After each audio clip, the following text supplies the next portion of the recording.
Joining us for the second half of this episode is the world-renowned composer of our opening piece on this concert, Augusta Reed-Thomas.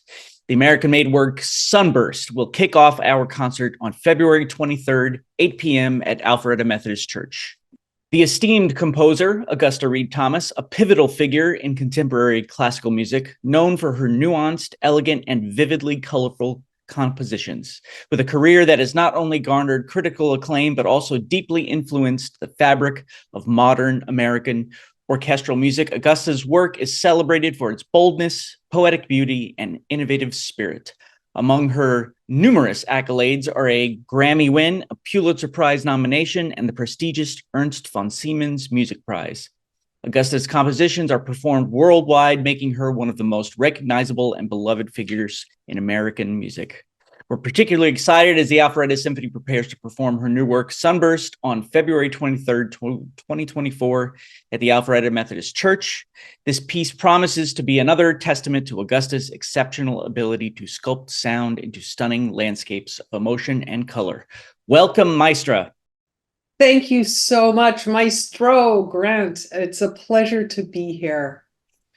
Yeah, so I have to say, I know that this piece was originally intended for a youth orchestra, and that didn't deter me with us because the piece is great, and of course, needing an opening piece, and it's less than 7 minutes, hopefully, as long as we take the right tempo.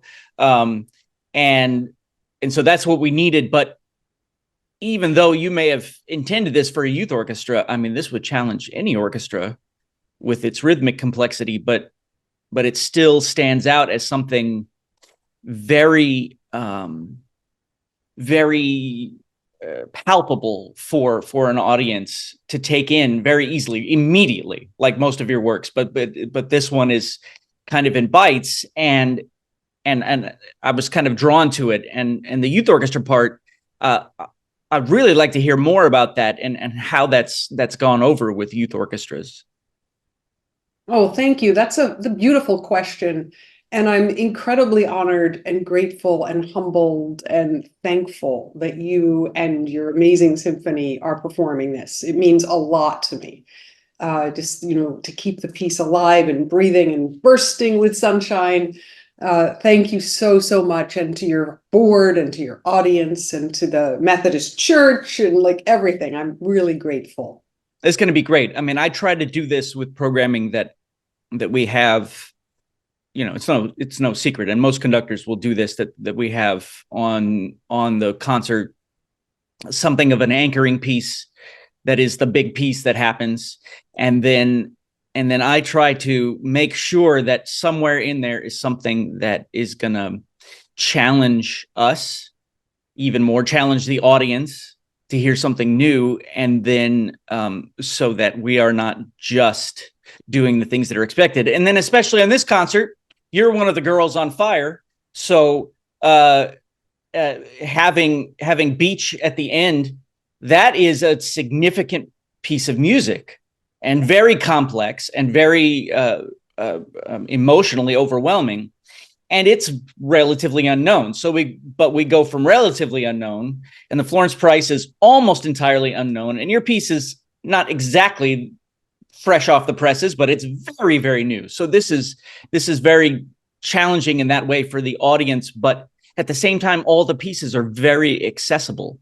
So it's great to have it on there. So when you were creating this piece, I mean, it really speaks to these kind of universal themes of renewal and energy. So what is it? Could you share your journey of experiences that may have led to this piece and how it fits into your broader body of work? Oh, thank you. Yeah, and it's a marvelous program you've put together. I love the works of the other composers, so musical and artful and sensitive and well-made, and it's just magnificent that you are supporting all of us. Well, with Sunburst, I had this image of literally like the sun bursting and sort of flares flying out. And some of those flares are, let's say, figuratively speaking, sort of purple. And then as they go out into the sky, they start to turn blue and then maybe pink. And there's like these vapor trails or ribbons of them. And then another one might burst and maybe it's greenish blue or something. And then that morphs over to like purple to orange or something. So you have a sense of things bursting at different rates in a certain way. But then there's moments where it coalesces into something that's like really like soulful and almost kind of interior like we're seeing the glowing orb out in the sky or something. We're now miles from the sun. And then as the piece continues, it builds up and ends very, very loud at the end with all the bells ringing. And I was imagining that at the very end, this last sound hits, and then whoosh, we need to wait for all the bells to come back to silence. And with your amazing percussionists playing loud on the ringing crotals, for example, they'll ring for 25 seconds.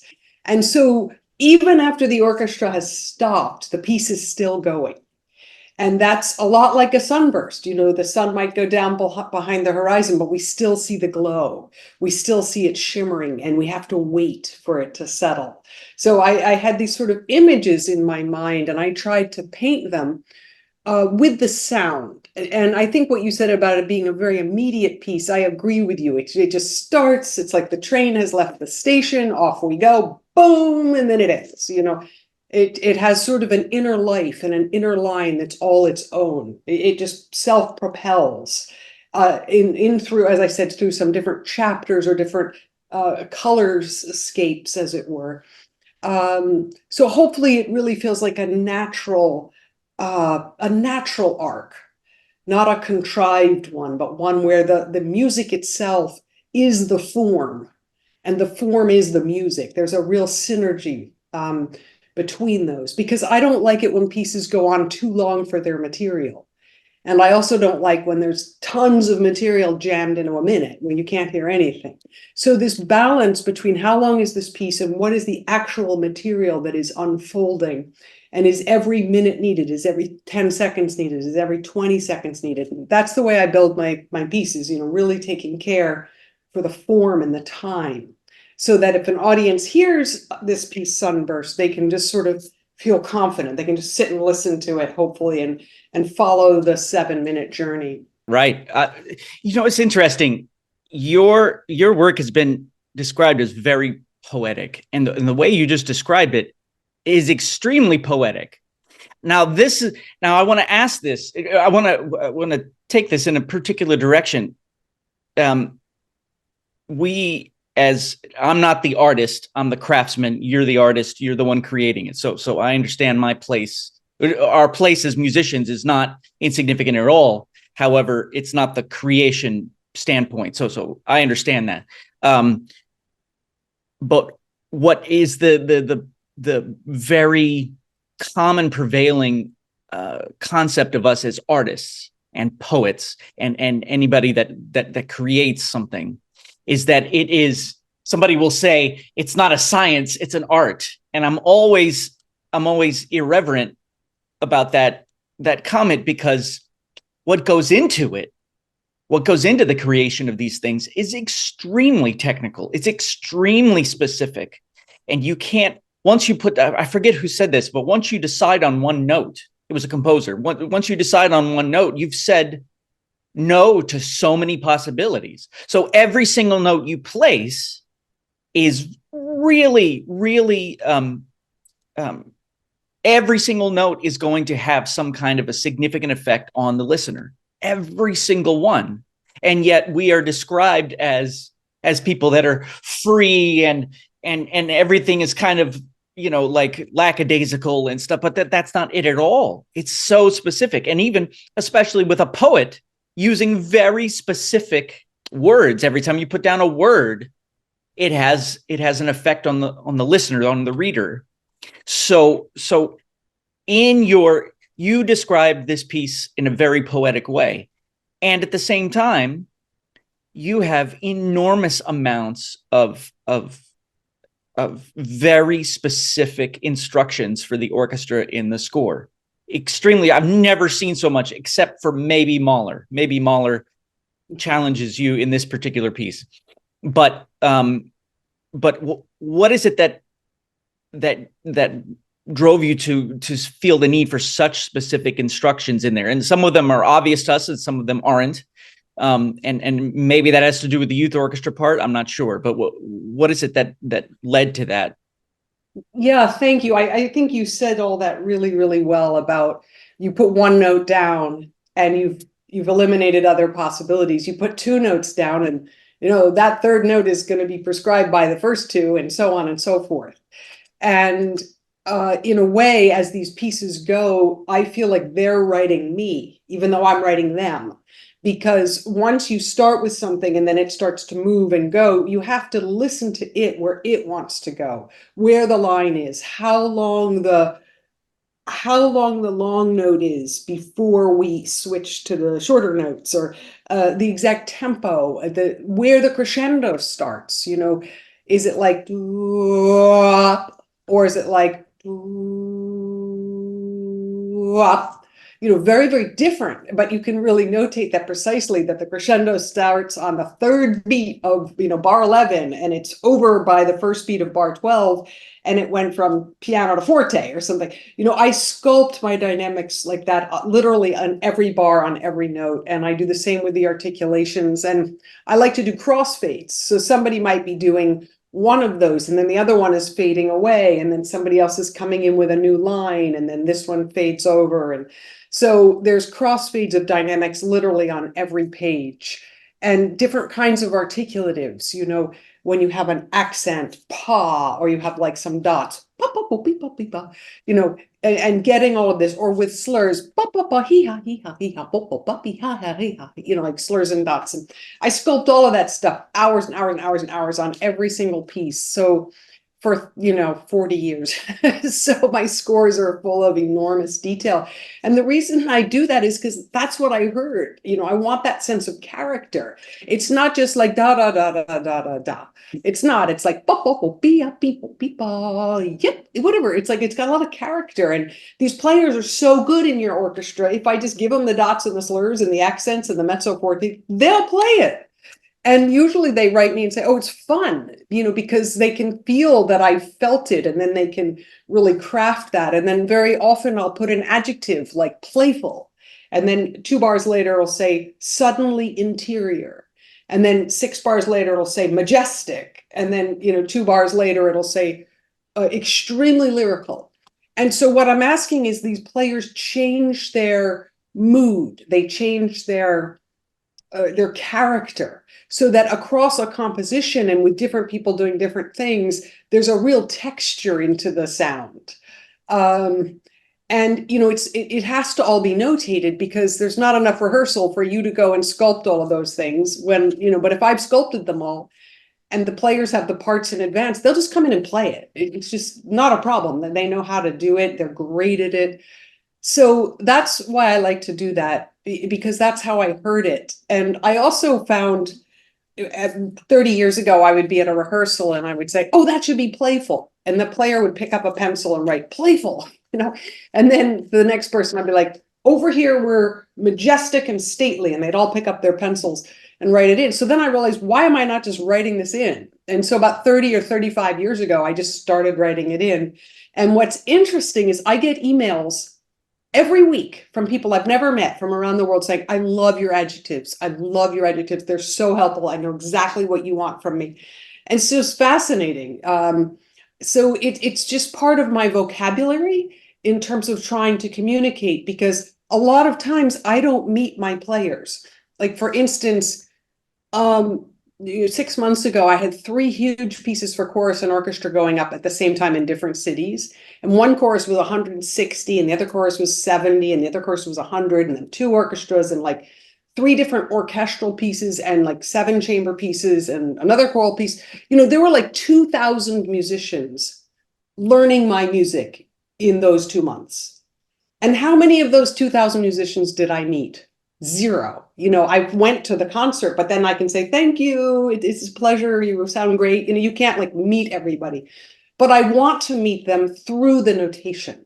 And I want them to meet me. So even though I'm not meeting them, they get their choral book and they're like, oh, I know just what she wants, that kind of thing. I think it's also, if somebody commissions me, they deserve like a really well edited Gusty piece. They're gonna get like a whole sculpted thing. I think that's what they're investing in. And so anyway, there's lots of reasons, and then also I'm a complete perfectionist for I just can't help myself. I just want to get everything perfect. But so those are some of the reasons and some of the ways it works out in real life. Like right now, your artists are probably opening at some point my piece, and we're having a conversation right away.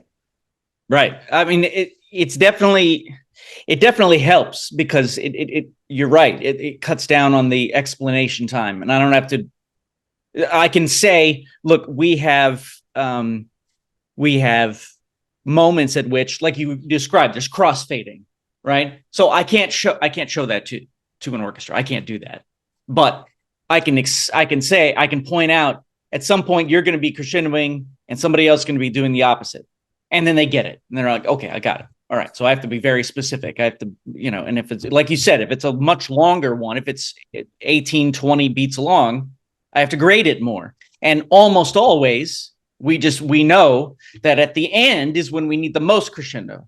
So we already know most of those things. And then comparing to how music has developed over time, I mean, we're in the contemporary period, whatever it's going to be called, right? You're part of it. And there was, of course, a time when almost nothing was put on the page except for the notes and some very sparse dynamics. And Bach is a big example of that. Even Mozart, we have editions now that put in slurs and dots and expressive markings, but Mozart didn't put those down.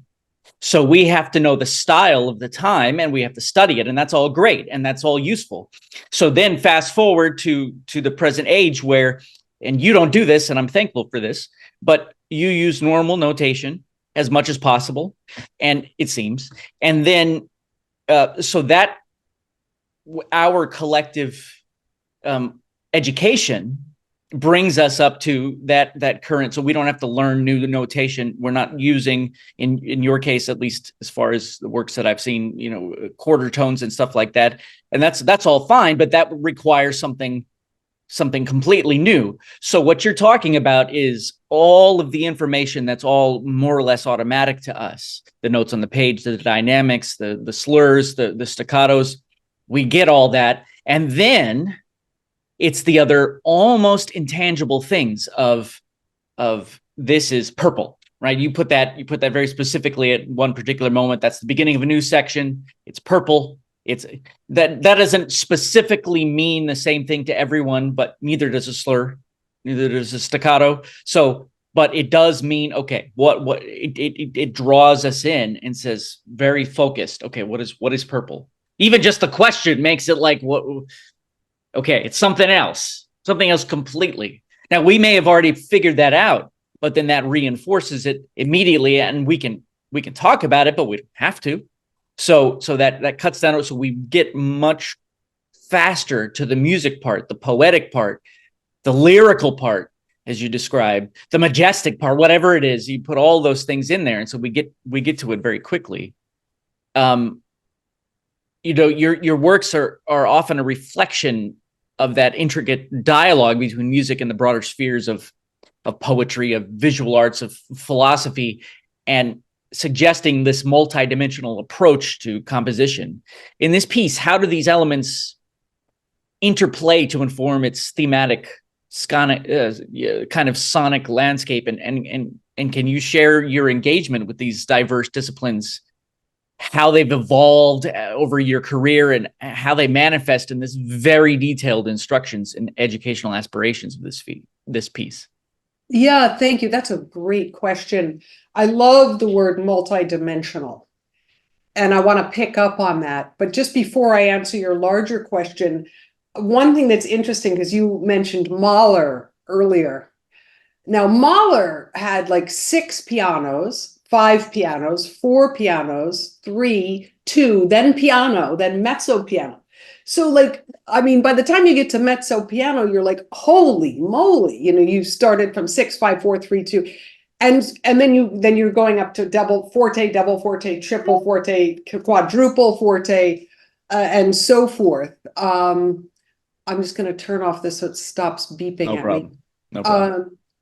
So Mahler's got like all these different dynamics. And one of the things I decided about 35 years ago was to use 6 dynamics: double piano, piano, mezzo forte, forte, and double forte. Each one has a very specific meaning. Any artist can divide their volume in 6 layers. And so if I go from piano to forte, I'm asking you to go 2/3 of your volume. It's a huge crescendo, but if I'm going double piano to piano, it's just a 1/6. And so one of the things I do is you'll have one player going from double piano to piano over 4 beats. And then another player starts at like mezzo forte, holds it, and then goes all the way to double forte. So we're going half of the distance of the volume. The other person's going 1/5 of the 6th, so on and so forth. And one of the things I find that players, they respond to that once they understand there isn't going to be 6 piece and then 5 piece and then 4 piece and 3. Double piano is it, that we want like hushed magic, And so that's just kind of an interesting thing that I've been doing, and it seems to work because each dynamic really has a meaning. And then in terms of your larger question, I love the idea of multidimensionality. For instance, I think the idea of the counterpoint being allied to the harmony, which is allied to the timbre, which is allied to the flow, which is allied to the rhythmic syntax, which is allied to the orchestration, which is allied to the sort of empathy with the musicians, which is allied with the picture I'm painting, and so on and so forth. You can't separate these out if you're building a multidimensional sort of gestalt web of material. And I would say that's what I build, these gestalt webs, where, the fact that this one is contrapuntal here makes sense for 12 reasons, not just locally. It's harmonically making sense, timbrally, registerly, blah, blah, blah, blah, blah. That really, really interests me. And you asked about larger inspirations. I really find a lot of inspiration in nature.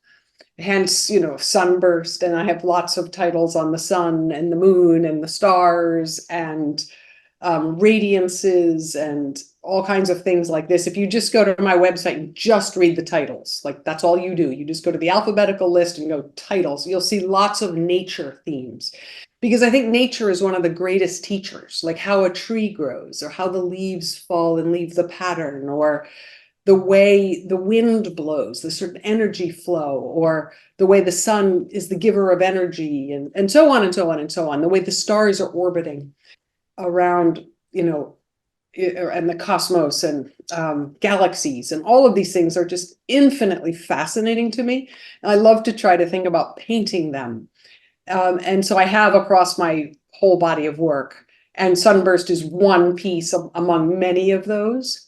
Another inspiration, I would say, is poetry, because I read a lot of poetry and I listen to tons and tons of poetry podcasts, like thousands. And I've heard like all these poets reading their poems in their own voice and other people reading their poems and so on. It's sort of a huge passion. But one of the things I love is that you could have like an 8-line poem. And if you had to write an essay about what the poem is saying, it might take like 4 pages. But the poem can somehow say it in 8 lines. It just says the whole thing. And I also love how, if it's a period, it means one thing. If it's an M dash, it's another. If it's a colon, it's another. If you move one word from here to there, the whole meaning changes. So, it's just incredibly precise word for word, punctuation by punctuation, enjambment going into the new stanza, a line break, a rhyme, meter, musicality, and so on and so forth. All these things that poems are made of are very, very interesting to me. And a lot of my works are short. Now, that's not to say I don't have a lot of long works too, but I do like the shorter forms, to try to say a whole thing in 7 minutes, or to say a whole thing in 8 minutes, or even some short little chamber pieces, 6 minutes. I think that's fun and they're fun recital pieces because you can just program them. They don't have to take up the whole recital. You can pop them in and fit them in. And yet somehow a small piece that's got a whole universe in it feels bigger than a 13-minute piece that wanders all over the place, that it doesn't sort of be convincing enough. Do you know what I mean? Yeah. So I like to sculpt these little gems, or like little jewelry boxes, or little gardens, or whatever metaphor anyone would care to use. And I think it's interesting. And you mentioned Bach earlier, who is my absolute favorite composer, who I listen to every single day. Right there on the shelf, I have the complete Johann Sebastian Bach, which is 172 discs. You can believe it. Anyway, you take like one prelude, it's 2.5 minutes, or one Goldberg variation, 2 minutes and 10 seconds, or what, one fugue, and it's 3 minutes and 11 seconds. And these tiny little things, and an entire universe is there, literally a whole massive universe. It feels like a 30-minute piece, but it's only 3 minutes. I love that. And, Bach is just, it's all over everything he made, these beautiful, like, whole universes. So I think even though my music doesn't sound like Bach, there's something that's gotten into me about, really trying to give someone a whole experience in a short amount of time. I don't need to be self-indulgent or overstaying my welcome. If I know what I want to say, I can just write the little poem and say it. Right. I mean, I can see all of that even in just this one 7-minute work. I mean, everything is very prescribed, and yet at the same time, it's prescribed so that it feels unforced. And of course, that's what we as performers, our job is to make it seem like it's the easiest thing in the world. And so then, a comment that is, wow, that was such a fantastic work, instead of, wow, that seems so hard. We want the former. we want it to be that the piece came off and they didn't think about anything else for that amount of time. Right. That's what we want. And so that starts with the composer composing a work that is one continuous work. It's one continuous thing that makes sense all the way to the end, grabs the listener, and then keeps them in there. And then by the time the piece ends, they didn't think about one other thing. So it starts with that, having that possibility. And that's not automatic. It's not automatic to every composer. It's not automatic to every piece. But then once that exists, that form exists, that totality of sound exists, then our job is to evoke it in real time, and then not distract, not take away from the listener's experience. And it requires all three elements. That it starts with the composer, and then the musicians have to do their job, and then the audience has to do its job in being willing to stay in the moment and not get distracted. And we have a big part in that, in the distraction part. But that's why we basically, rehearsal is no, no, no, no, no, no, no, no, no. Yes. And that's one note. And then the next note, no, no, no, no, no, no. Yes, that's it. And then one to the other, to the other, to the other, to the other. And then finally, we put it together so that it is one single thing. Thank you for that. That's so beautifully said, Grant. It's just absolutely so articulate. And, it made me think of something which is like one other attribute of my body of work. And I should say, I've been writing music since I was a little girl, and I'm going to turn 60 in April. So a few weeks after your concert is my 60th birthday. In any case, so I've been writing for like 50 years. And I basically write every day of my life. Now, of course, there's some days I missed, but generally speaking, for 50 years, I've been making up sound out of thin air, like every day. So it's even hard for me to describe this, because it's like my whole life. The whole thing is like my whole life. And one of the things that's very important to me is my empathy to the player. Because when I was young, I took piano lessons for many years, and then I sang in chorus, and then I took guitar lessons, and then I took up the trumpet, and then I went to college as a trumpet performance major, and I was also singing in chorus, and I played in jazz band, and I played in the church brass quintet, and I played in Allstate, and so on and so forth. So my entire life, I was a player. I was practicing all my scales and all my fingerings and, the slurs and the double tonguing and all what we practice. And, having the experience of playing alone at the piano and then being in a huge chorus and then being in an ensemble or in a quintet, chamber music, all of those experiences as a solo player, an ensemble player, chamber music player, different kinds of instruments.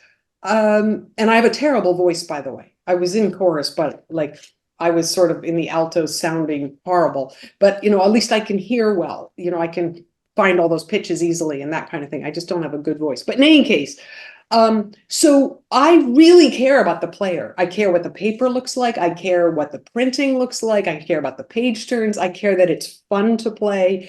They know why they're playing that line. Sometimes I'll say shadowing the bassoon or doubling the marimba. I tell them what the function is at that little moment. Because if I was a player, I'd be like, oh, that's cool. I'm shadowing somebody, or So there's a whole side of me where I really, really care what it looks like to you as the conductor. You open this score and it's like, okay.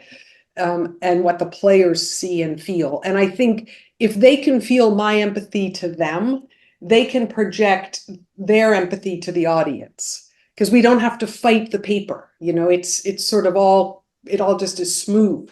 So then we can go and you and your artist can make magic. You don't have to fight. What did she mean? What tempo is it? Is there a slur?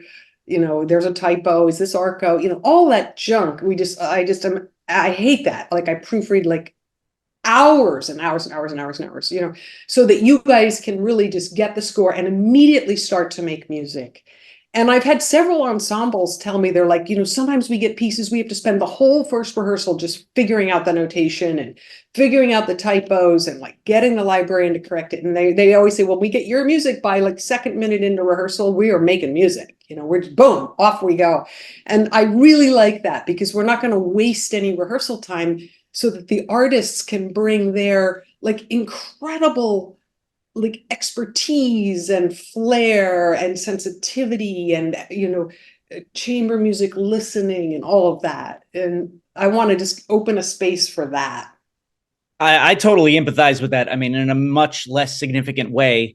Of course, there are times when I'll have to take a piece of music and rearrange it, right? It's written for one thing and I have to orchestrate it or the other way around. And it's not obvious that part of it, and this is on the back end. I mean, the piece has already been written, so all I'm doing is rearranging it, putting it into different parts. But the actual making of those parts of the score, of all of that stuff, just inputting the notes is the first part, and then the longest part is then, okay, every single part I go into and make sure it looks right. Sibelius helps with that a lot. And I'm sure Finale is the same way.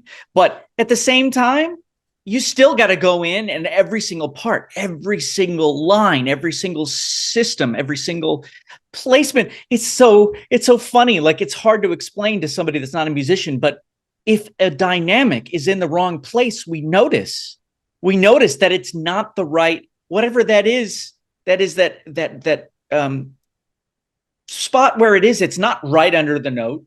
It's not to the left of the note.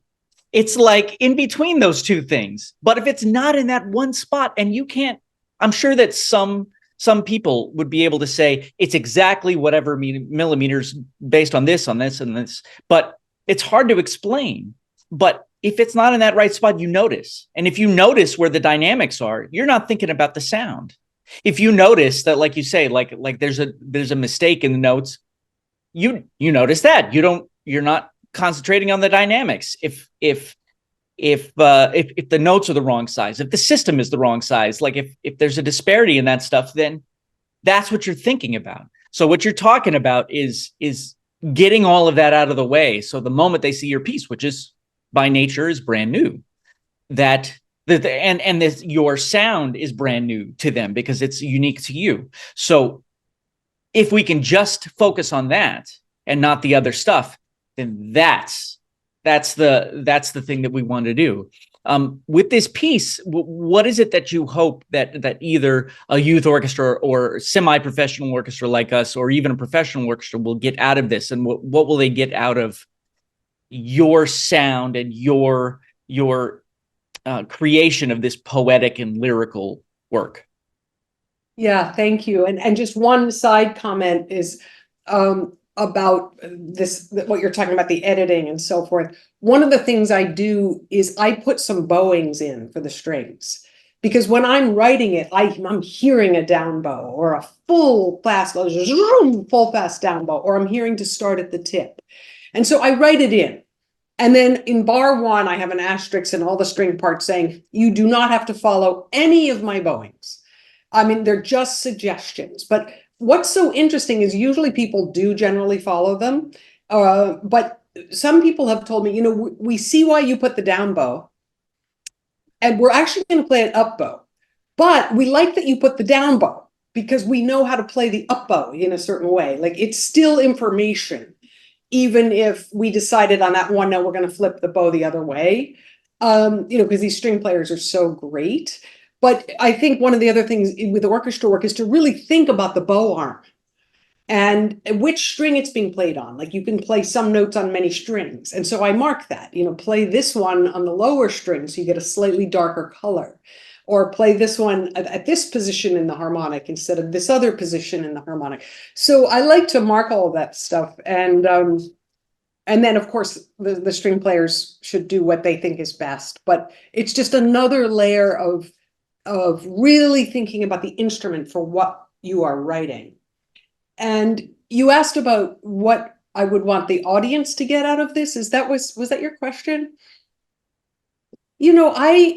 I would just be humbled that people sit and listen, or stand if they need to stand for whatever reason, or, whatever. Just be present and just listen for 7 minutes. Just listen to this great orchestra, your great conducting, the color, the mood, the picture that's being painted, and just sort of go with it. And it's not a piece that has to be analyzed. It could be analyzed. It's rich, but you can also just take it as just what it is, right off of face value. It just pops off the stage, just like poof. Once you give that downbeat, this piece it just goes, that kind of thing. So I think it has a naturalness, and people may like it or they may not like it. But I think one thing that everyone would notice is that I heard it. And that might sound funny, but some composers, I think, hear their work really, really well, and others it's more they're a little farther away from the sound of it, if you know what I mean. And so you can hear that I heard every note, every phrase, every timbre, every harmonic rhythm, and so on and so forth. So it's like a crafted piece, whether you like it or not. And I just love craft. Like, when you see someone with excellent craft, whether it's somebody laying bricks or pruning trees or writing code or writing symphonies, whatever it is, this sense of like the craft is so well done that you can just relax and listen. You just feel like you're in good hands, and then you can actually assess, okay, is this piece working? And what was the emotional journey of it? Was it uplifting? Was it uplifting and sort of prayerful, or something else? And kind of the piece has emotional landscapes to it, I believe. And yet also at the very end, it's so bright and optimistic that you kind of like go into the rest of the concert like with huge optimism in a certain way. It's an opener that leaves that kind of, I don't know, bravura color, sunburst. And I think I like to write optimistic music, generally, because it's, life is short. And so my music is usually colorful and rhythmic and positive spirit kind of music. sunshine and bubbles and butterflies and I don't know, moonbeams and whatever. It's just there's a positivity to it that I want to give over. That definitely fits in with most of the history of American composers. I remember William Schumann did an interview once, and he said something like, music is the history of music, the totality of it is like a river, and there's just tons of it and tons of it. And if I can add just one drop to that river, then I am satisfied. And that is an exceedingly optimistic comment, exceedingly. And of course, his music is very, very optimistic. And wasn't exactly the beginning, but it was definitely in a time period where that was part of it. And you're just continuing that. And I see it in all of the music, even the stuff that is post-tonal, that we now call it, and that kind of stuff. There still is an optimism. There's still this bright quality that doesn't not show up in non-American music, but it's definitely consistent within it. So you're just another part of that, and a very significant one. And you talked about somebody going on your website and just reading all of the names of the pieces. That would take quite a bit of time, even just a name to read the names, because you're so prolific, and that means that it's gonna last. It's gonna last, and we're gonna have it for a long time. So we're grateful for that. Maestro, thank you for joining us. I really appreciate it. Again, we're performing Sunburst, the opening to our concert on February 23rd, 8 p.m. at Alpharetta Methodist Church. And thank you, and we're looking forward to the performance. Oh, thank you, Grant, and my gratitude to your whole enormous organization. Thank you. Thanks.